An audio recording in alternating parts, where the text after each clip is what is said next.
During this time, we have seen the MS distributors many times. How do you assess the results of the Russian-Chinese negotiations? And what is the most important thing about this multi-day visit? Good evening. It really was a multi-day event, as you mentioned, and that's because there were several activities here. When we planned this work, we organized it in such a way that there would be no need to travel back and forth multiple times. Let me remind you, it started with the Shanghai Cooperation Organization, then there was the trilateral meeting between Russia, Mongolia and China, and then the visit to Yezd, the Chinese people themselves, and the summit. And I must say that this kind of work format allows us to talk not only at the table during official meetings, but most importantly, it gives us the opportunity to meet multiple times in an informal setting, in a truly relaxed atmosphere, and discuss any topic that is of genuine interest. This turned out to be very important and very useful. As for the overall results, in my considered opinion, they are indeed quite positive. The significant documents that were ultimately adopted, and by all the participating parties, are clearly and firmly focused on the future. In this particular regard, I would especially like to highlight the very important Chinese initiative on global governance, which is a truly commendable effort. It seems to me that this particular initiative is indeed very timely and highly significant. And what is truly important to understand is that this comprehensive initiative is specifically aimed at fostering genuinely positive and constructive cooperation between all the various countries that have actually gathered together here today, as well as with our many potential partners, including, of course, those who, as of this very moment, are not yet entirely willing to become such partners in this important endeavor. All of this coming together and a certain profound unity among everyone who has gathered here today is a very important and significant demonstration of a truly positive attitude and the unwavering confidence that we can indeed achieve this collective goal. That it can be done.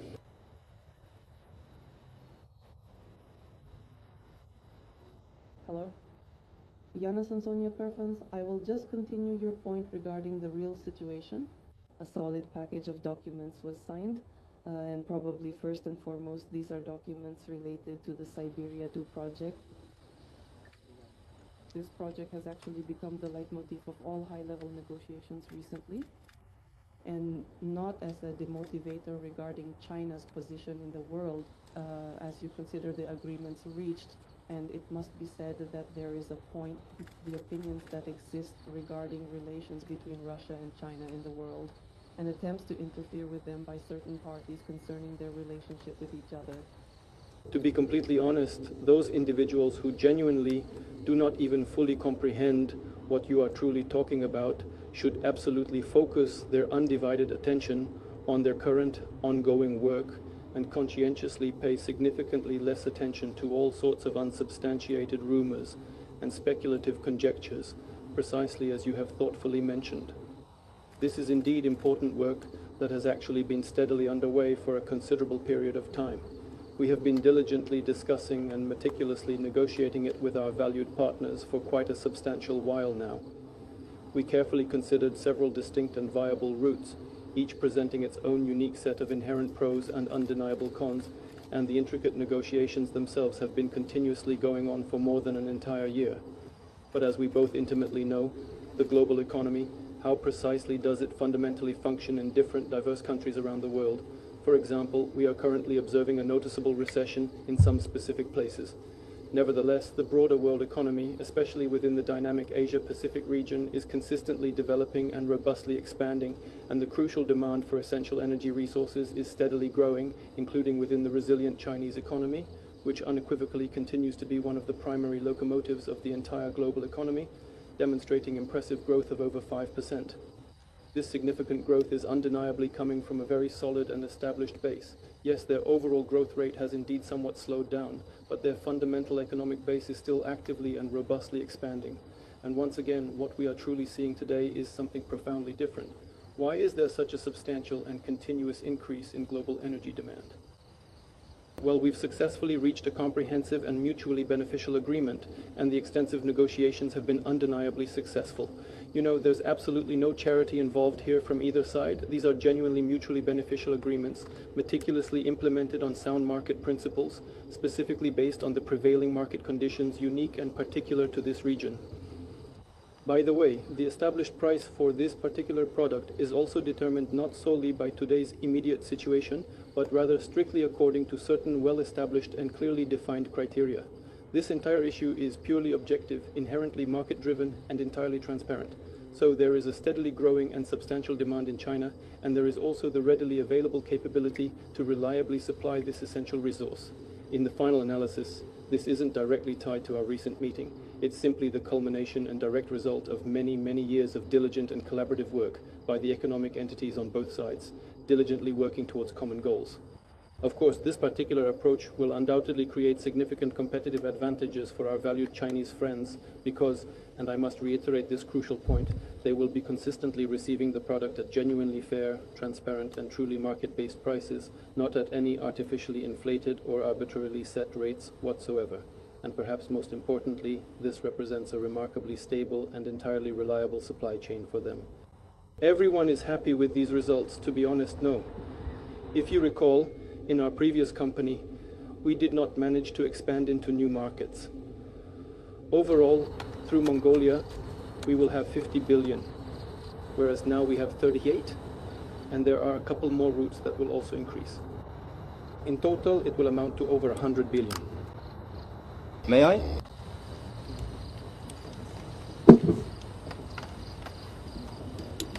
Good evening, Pavel Zarubin, Russia TV channel. You often talk about, and in fact, just yesterday you also spoke about the root causes of the Ukrainian crisis when the country was being dragged into NATO.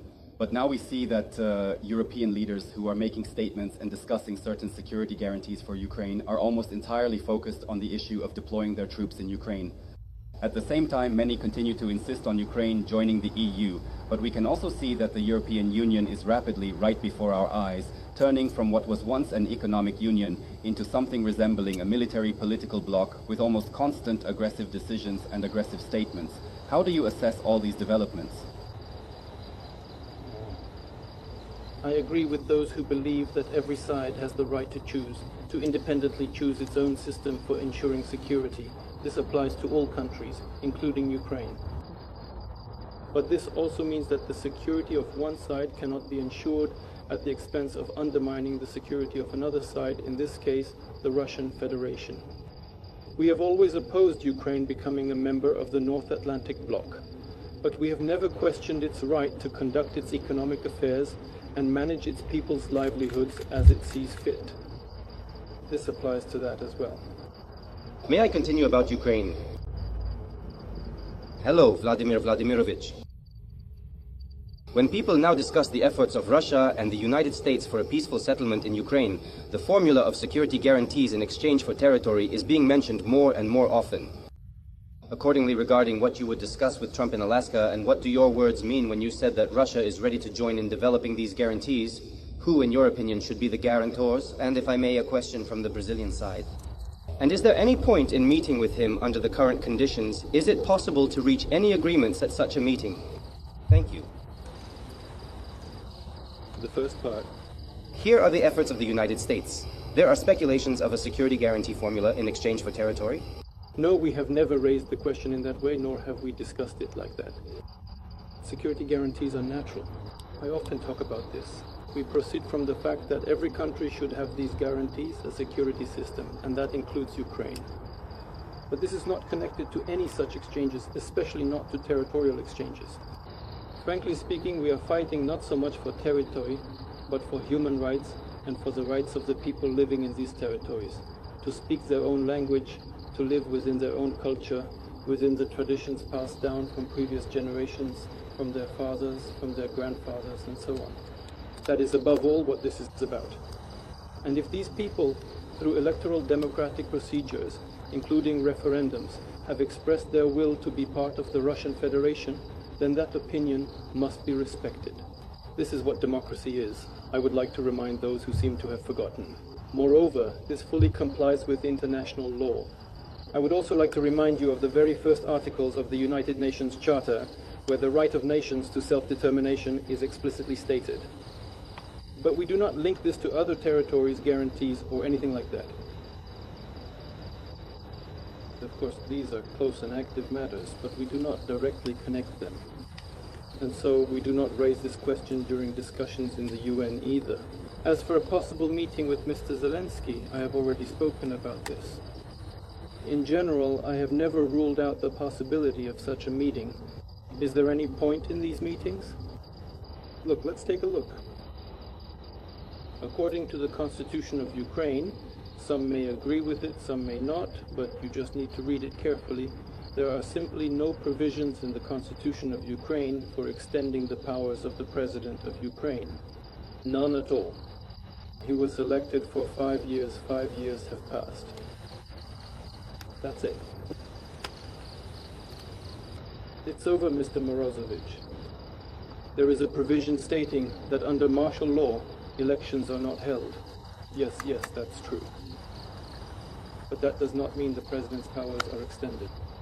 It means that his powers expire and his rights are transferred and specified, including his powers as the Supreme Commander-in-Chief. So, what should the current authorities do in this case? If they want to determine and take full part in the process they are carrying out, they must hold elections. That is, not elections, sorry. First and foremost, they must hold a referendum in accordance with the Constitution of Ukraine, simply by territories, since any decisions are made only by referendum. Well, as far as I remember. However, a national referendum absolutely cannot be held under the current conditions of martial law. This critically implies that in order to properly conduct a referendum, the state of martial law must be completely and formally lifted. But as soon as that is done, elections must be held. And this process will go on endlessly. The outcome of the elections is unclear, but whatever it is a result. After that, it is necessary to obtain the appropriate conclusion from the Constitutional Court. So that's basically the law of protest. But how do you get a conclusion from the Constitutional Court? If, after the authorities demanded that the Constitutional Court in Ukraine confirm the extension of the President's powers, it essentially refused. Do you know what they did in Ukraine? It's funny, but it's a fact. The security stopped letting the chairman of the Constitutional Court into his workplace. That's it. That's the end of the story. But not quite. Because as far as I know, I don't know where he is, but at the same time he left the country. But in recent years, the terms of some members of the Constitutional Court have expired. It doesn't have a quorum to make decisions. So this is a dead end if you just try to hold meetings with the current head of the administration. You can... I never refused. If the meeting is exceptionally well prepared and will potentially lead to some truly positive and significant opportunity. By the way, he specifically asked me if it is at all possible to hold such an important meeting. I said yes, it's possible in the end. If the presidential administration is ready, let them come to Moscow. You can. On this plan? You can. Andrei Kolesnikov, Kommersant newspaper, good evening. Tell me, do you believe that the multipolar world, the necessity of which you spoke about in that very Munich speech in 2007, and whose new poles apparently include Russia, India, and China, has finally been created? Or is there still a reason to strive for it? And perhaps there is one more question. A few hours ago, several sources from Kommersant called you perhaps the most serious war criminal of our time. What do you think about that? Literally just a couple of hours ago. So, regarding whether the multipolar world has taken shape or not, overall its contours, of course, have formed. But at the same time, I wouldn't say there are any dominant players in this multipolar world. After all, when we talk about multipolarity, it doesn't mean that some new hegemons should emerge. No one is framing the questions that way. Not within the framework of the SCO, nor within BRICS. All participants in international relations should have equal rights. And from the standpoint of international law, everyone should be in the same position.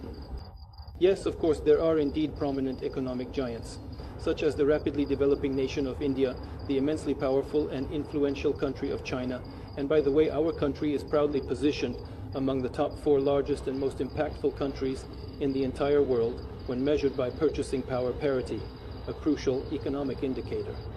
These are the realities of today. these aren't our calculations, but those of international organizations.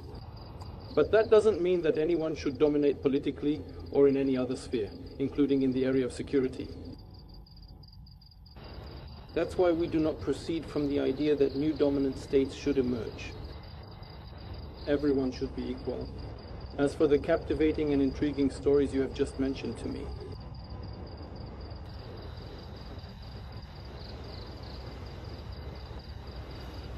here's what I think about that. I think it's an unsuccessful attempt to shift responsibility, not from him personally, but from the collective West as a whole, for the tragedy that is currently unfolding in Ukraine. What do I mean by that? Let me remind you, as I've said many times, that in 2014, the foreign ministers of 3 European countries came to Kiev and signed a document that was essentially an agreement between the sitting government, between the then president, and the opposition. And according to this agreement, all contentious political issues were supposed to be resolved within the constitutional framework. By peaceful means, by legal means. But literally a day later, or the very next day, a coup d'etat took place. There were bloody clashes. None of these guarantors lifted a finger to restore the situation to a legal framework. That's how the conflict began. Because immediately after that, events began to unfold, and right after that, the Kiev regime launched military operations using armored vehicles and aviation against the civilian population of those regions of Ukraine that did not agree with this coup. And then they derailed all our attempts to resolve this problem by peaceful means, and in fact publicly refused to implement the Minsk agreements. So, who is to blame for the tragedy that is happening? Those individuals who are driving this current situation are completely and utterly ignoring Russia's fundamental security interests. If anyone truly thinks they can treat the people of our sovereign country with such profound disregard, they should unequivocally know that we will absolutely never allow a critical situation where Russia passively watches what is happening around it and does not respond in any meaningful way. May I ask about the tragedy? About the tragedy. May I?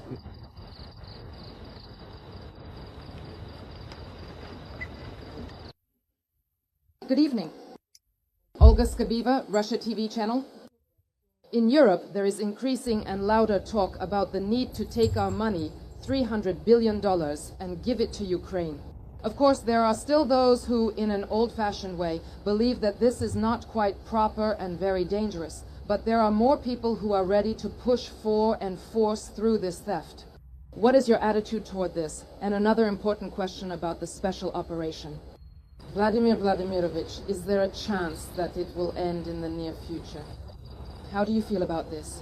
Do you sense it? Are we moving toward it? Toward completion?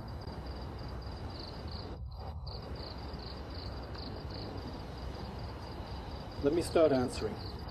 The second part so far is not the key one I like.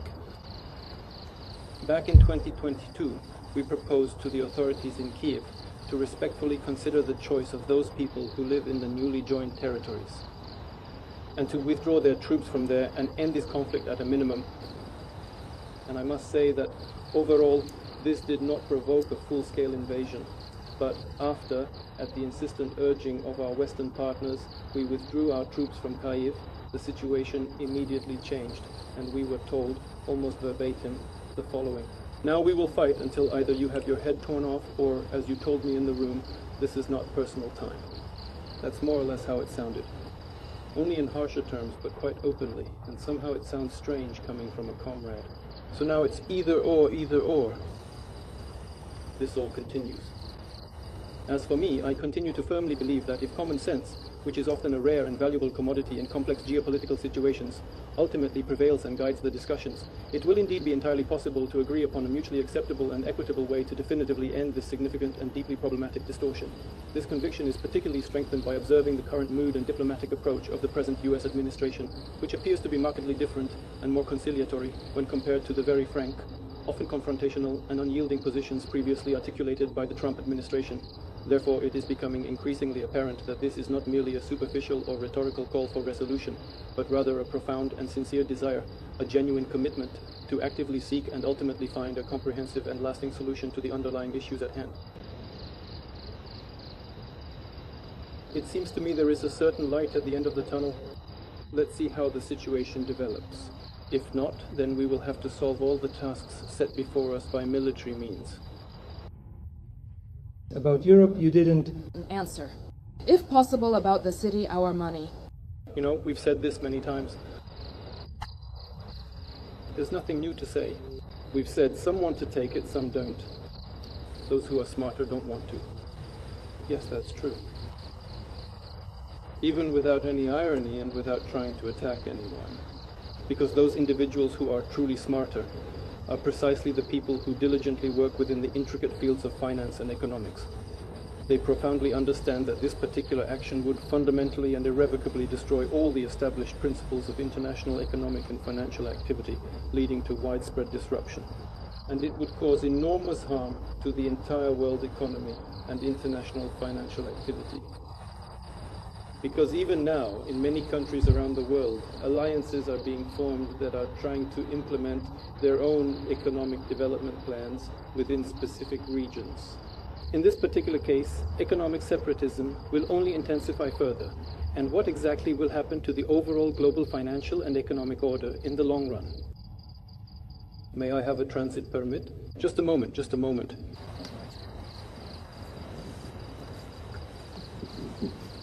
Good afternoon. This is the KPVS checkpoint calling. Could you share the latest information about the situation in the area of the special military operation? Are you receiving any updates, if it's not a secret, from the front commanders? And overall, how much has the situation on the battlefield changed recently? All Russian armed forces groups are currently advancing on every single front, advancing successfully at varying paces, but practically everywhere across the entire operational theater. I won't list them all individually. If you represent the KPVS checkpoint, you undoubtedly know the specific names and precise directions of these ongoing operations. As for how the enemy is presently responding, what we're observing is that they are desperately trying to plug the critical gaps, so to speak, by strategically moving their most combat-ready and experienced units from one area that is already proving to be extremely difficult for them to other crucial areas of combat operations that they consider to be far more critical and strategically important. For example, if I am not mistaken, though I should certainly double-check this information, perhaps you can confirm this detail in Moscow. Quite recently, the enemy specifically transferred their 95th Brigade from the Sumy direction to another significant area. What exactly does that tell us about their current strategic priorities and overall situation? Wouldn't it be easier to just replace them with less capable units there and send the 95th to where they think it's more important and so it goes along the entire line of combat contact from one sector to another? We can't afford to relax. It could be anything. It could be the preparation of reserves somewhere in order to carry out some kind of large-scale operation. But a preliminary analysis by our military experts shows that the enemy, the AFU, does not currently have such capabilities. They are not capable of conducting large-scale offensive operations and are only focused on holding their current position. But even so, as I have just mentioned and emphasized, this is not an isolated example or an uncommon occurrence. This is happening along almost the entire extensive line of combat contact. This situation serves as clear and undeniable evidence that, as not only we firmly believe, but also, by the way, many respected Western experts and analysts concur, the AFU's available reserves are steadily and significantly dwindling. Consequently, their combat-ready units are currently staffed at just over 80% of their full operational capacity, indicating a notable reduction in their overall strength. This is already the most critical threshold. Nevertheless, combat operations are inherently a complex and often brutal affair. Therefore, it is generally advisable that no definitive predictions should be made here. And the analysis is exactly as I am describing it now. About culture. Please, as promised, go ahead. Good evening, Igor Zdanov, RT. Vladimir Vladimirovich, returning to Alaska, you began communicating with U.S. President Donald Trump immediately upon landing, literally on the red carpet. Then, after the photo session, you got into a car with him and continued your conversation there. Could you please tell us what you talked about, what language you used to communicate, and share any details of that conversation? Thank you very much. Well, of course, we spoke in English, but it was, well, rather broken English, what's truly left of my limited vocabulary, at least partially. However, at the very beginning of this discussion, I distinctly remember saying this exact statement at the official press conference, which was held just recently. I told him, "I am glad to see you. You are an enigma." I am truly glad to see you, my dear neighbor, looking so healthy and very much alive and well. That's it.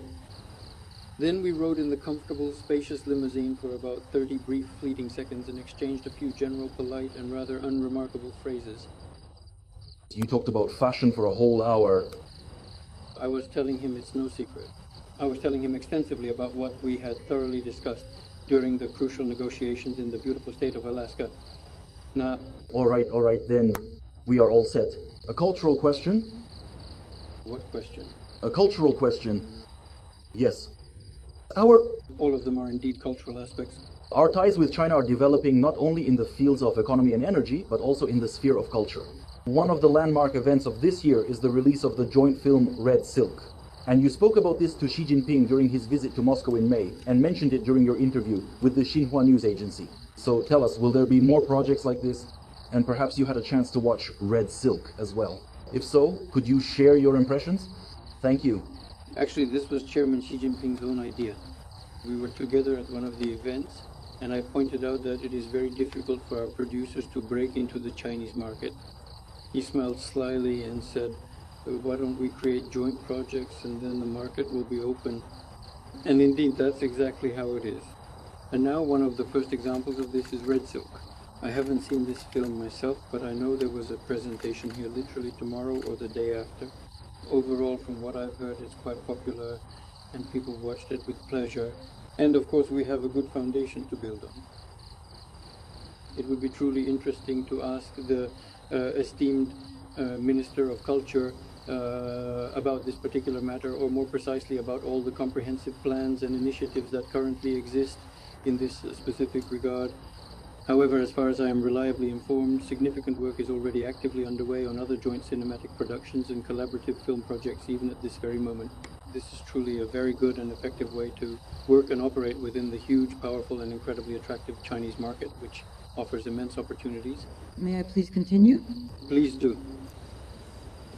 Vladimir Vladimirovich, if you don't mind, let's continue with the topic of cinema. A film has just been released in the West where one of the characters is you. The film is called The Kremlin Wizard. Have you seen this film? Did they show you your role in the film? By the way, your role was played by the British actor Jude Law. Perhaps you know him? I haven't seen this film. In fact, this is the first time I'm hearing about it. I can't comment on it because I don't know anything about it. Then, if you don't mind, I'll bring up another topic and continue as well. You just touched on the topic of health. Today, some footage accidentally made it to air where you and Chairman Xi were discussing age, immortality, and organ transplantation. I didn't even pay attention to that. What? Well, maybe, but do you really think people will be able to live to 150 years or even longer? Yes, I think that was when we were heading to the parade. The chairman was talking about it. Yes, this topic was brought up at the time. It was Berlusconi who actively promoted it. Yes, modern and advanced methods of health improvement, including various medical interventions and all sorts of intricate surgical procedures related to organ replacement and transplantation, they collectively allow humanity to genuinely hope that an active and fulfilling life will continue in a significantly different and more extended manner than it does in the present day.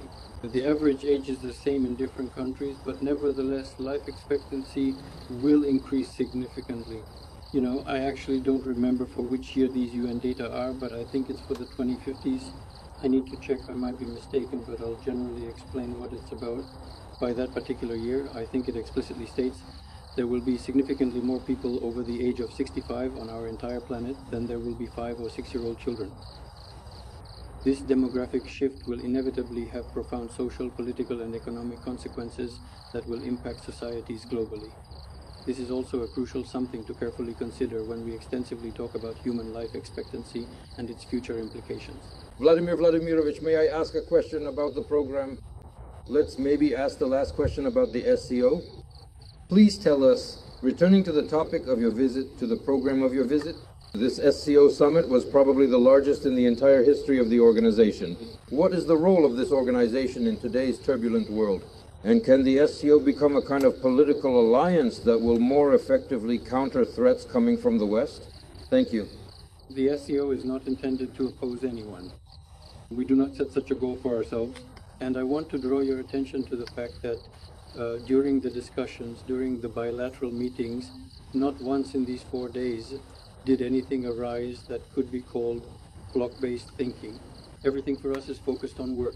First and foremost, of course, on working with each other in a positive way with a positive outlook. We are not primarily thinking about outmaneuvering someone or outplaying someone or even achieving significantly better results through a philosophy of intense rivalry. We are instead focused on collaborative efforts and mutual growth. No, we are simply thinking about how to organize our own work in the best possible way, and by combining our efforts, achieve positive results. That's what I wanted to say. May I ask a related question on this topic? Go ahead. Excuse me, please. Vladimir Vladimirovich, could you please tell us, Europe is now preparing its 19th package of sanctions, and they are actually threatening not us, but our partners. How do we view this? You've spoken with a huge number of SCO members and partners who could be seriously affected by this, particularly India and China. What do they think about this? How can we respond to this? And in your opinion, who will suffer the most as a result? You know, strangely enough, we hardly ever discuss this topic. Why is that? Because, to be honest, it doesn't really concern us that much. The events in Ukraine are just a pretext for addressing economic issues with a number of countries whose economic ties are inconvenient for someone. Well, for example, yes, there is a trade imbalance between the United States and China. But there is no imbalance in the economic relations between Brazil and the United States. That's the first point. Second, the deadline was set for the 8th, August 8th, but additional tariffs against Brazil were imposed by the 6th. What does Ukraine have to do with this? Even though references were made to Ukraine, what for? For nothing at all. The problems are elsewhere. The real problems are in the internal political situation, including those related to the relationship between the current authorities and the former president. What does Ukraine have to do with this? Nothing at all. That's the first point. Second, yes, it is true that there are some significant issues and notable imbalances in global trade, but in our considered view, they should still be resolved through careful and extensive negotiations. We have just recently held very lengthy, comprehensive, and detailed consultations with some of our key international partners. And with some of them, we also, unfortunately, have a significant double imbalance that is not at all in our favor. But in this particular situation, what exactly are we truly aiming for? We aim to reach a comprehensive agreement with our partners on precisely what they could effectively supply to us, what we could in turn provide to them, and through this collaborative joint effort, diligently find a viable solution to these pressing problems. And actually, in our case, with one of our partners, their deliveries to our market are 3 times greater than what we supply to their market. 3 times as much. So we are patiently searching for solutions. First, second, still, countries like the vast and populous nation of India, with almost 1.5 billion people, and the immense country of China, with its 300 million inhabitants, possess powerful and influential economies, but they also operate under their own distinct and comprehensive domestic laws. Do you fully understand the implications of this? Because when people from the outside say, we're going to pressure you now, we're going to punish you now, how should the leadership of such powerful, large countries, which have gone through very difficult times and very challenging periods in their history related to colonialism, related to repeated attempts over a long historical period to infringe on their sovereignty, respond? How are they supposed to react? But if any of them shows weakness, that's it. Their political career is over. Just like the colonial era eventually came to a definitive end, so too will this period. And today, it's simply and utterly impossible to talk to guys like that in such a harsh and aggressive tone. Well, I truly think that in the end, everything will eventually fall into its proper place and ultimately return to the established path of normal, constructive economic dialogue and discussion. May I ask about negotiations? A follow-up question is being proposed. Can I also ask about negotiations? About some matters. You mentioned that you are ready to raise the level of the negotiating group for contacts with Ukraine. Could you please tell us who that might be? For example, Sergei Lavrov, your aide Ushakov, or the Minister of Defense Belousov? And in this context, are you satisfied with the results of the previous group's negotiations, and in particular with Medinsky's work? I am satisfied with Medinsky's work. If there is a need to do something to raise the level, to bring it up to the political level, we are ready for that. But right now, I wouldn't want to specify or mention any particular names. We are ready to be elevated to a truly high political level. The result is what matters. That's it. And as for precisely what our negotiating team is currently and actively doing under the very capable leadership of Medinsky, I actually and genuinely think it's a truly good example of remarkable restraint and exceptional professionalism. Can I ask about another aide? Go ahead, about another one. Or maybe you should ask him. About him? The thing is, I wanted to talk to you about Stephen Witkoff's work. The fact is, right now in the West, there's a whole wave of criticism against him, very harsh, coming from both the media and politicians. He is being accused of misunderstanding you during negotiations, of misrepresenting the content of your talks to US President Donald Trump, and to quote you that he is too sympathetic to Russia. How would you assess his work? Thank you. Evaluating the work of the aide to the President of the United States is not my task, not my business. That crucial assessment should be meticulously made by the individual who is unequivocally his employer, namely the esteemed President Trump. I am absolutely and profoundly convinced that Mr. Utkin consistently conveys to me, as well as to other prominent members of the Russian leadership team, precisely the authentic and official position of the American president, and certainly not any other alternative or differing viewpoint. And our extensive negotiations in Anchorage clearly showed, as was quite evident from the broader context of our detailed talks, that he quite accurately and precisely conveys the Russian side's official position to President Trump. And the fact that he conveys the American position to us accurately and objectively became absolutely clear to me during the discussion in Anchorage, because everything that Mr. Utkin and I discussed, we confirmed in full in the presence of President Trump, and he did not object that this was not his position. There are a lot of very complex issues there. That's true. But it seems to me this is what it's all about. So those individuals who tend to criticize Utkin are indeed the ones who fundamentally do not appreciate this particular position, but they also don't like Trump's own position. That's what it all comes down to. There can be different approaches to resolving the issue. There are those who say we should fight to the last Ukrainian, and there are those like the Prime Minister who will now present the case. And then there are those, for example, like representatives of the current American administration, the President himself, who are trying to find a solution, a peaceful solution at that. And so the first group, the party of war, always attacks the other group, the party of peace. And everything else is just speculation and some insinuations in an attempt to support their own. Regarding Donald Trump, concerning China, and also about Azerbaijan, these are the topics at hand.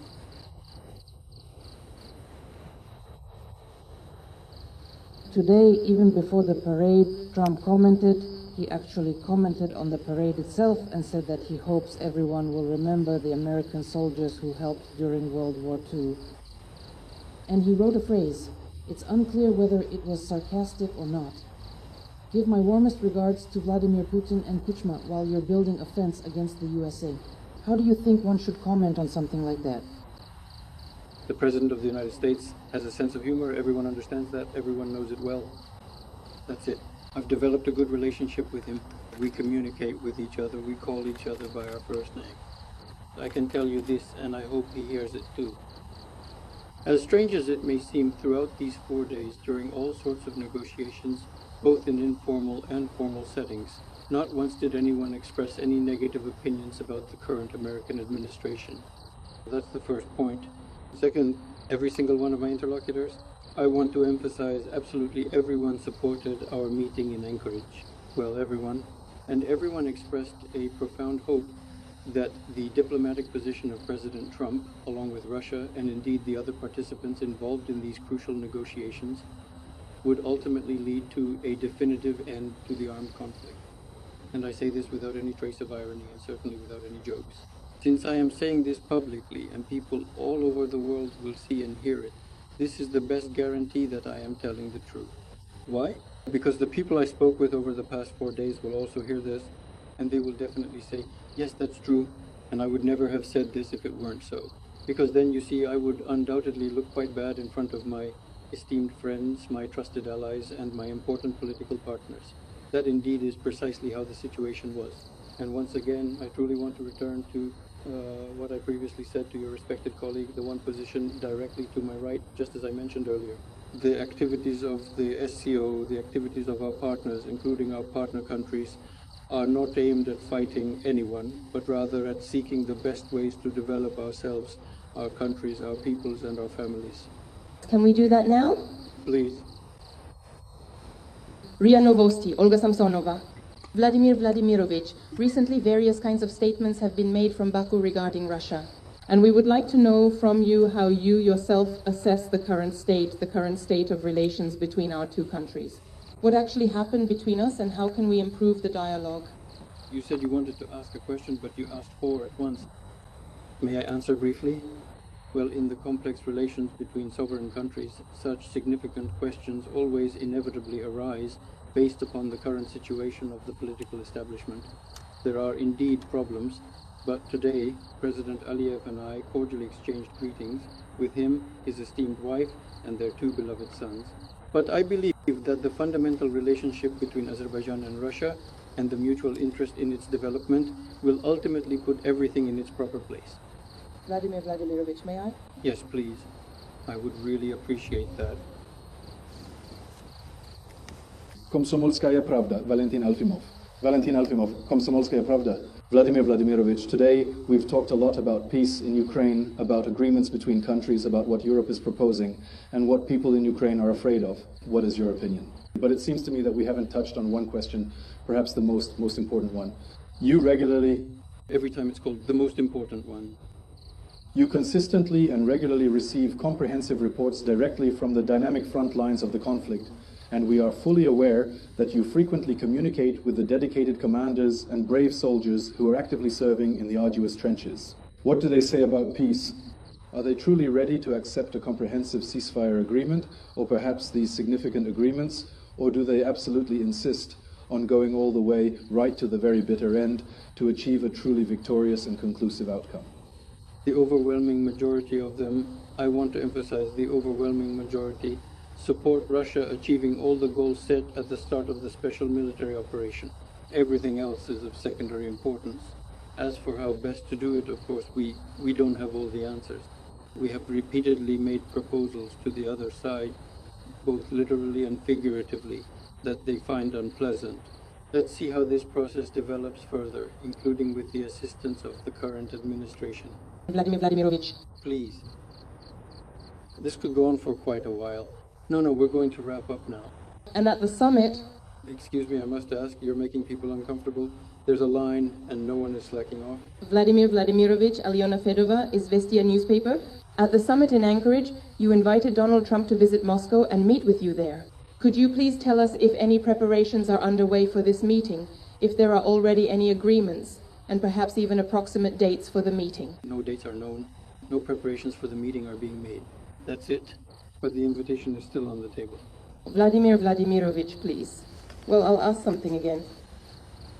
Vladimir Vladimirovich Lyudmila Alexandrova, Moskovsky Komsomolets. You say that Russia and China advocate for a just world order based on the global majority. So could you please tell us, in your opinion, what is unjust in the current world system and what mechanisms could address this? Well, what's unjust, obviously, is the unipolar world. And the thing is, we are coming together and building our relationships not based on the majority, but on the idea, not on numbers, but on ideological considerations, on considerations that guide how we interact.